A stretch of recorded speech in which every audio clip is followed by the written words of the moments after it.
నేను స్పెక్స్ తీసేస్తాను. అసలు నువ్వు స్పెక్స్ వేసుకోక ఇంత అందంగా రెడీ అయింది స్పెక్స్ పెట్టుకోవడానికి, నేను తీసేస్తాను. చెప్పినా ఈరోజు పూజ చాలా బాగా జరిగింది. అయితే దేవుని దగ్గర పూలు పెట్టకపో. సరే.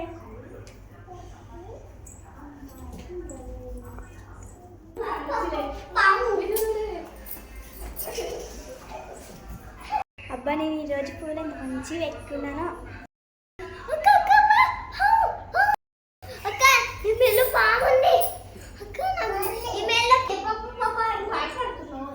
ఏమన్నా ఉంటే నాతో చెక్ చేసుకోవచ్చు కదా. చెప్పు ఏమైంది? అమ్మ అక్క మెల్ల బాగుండక్క.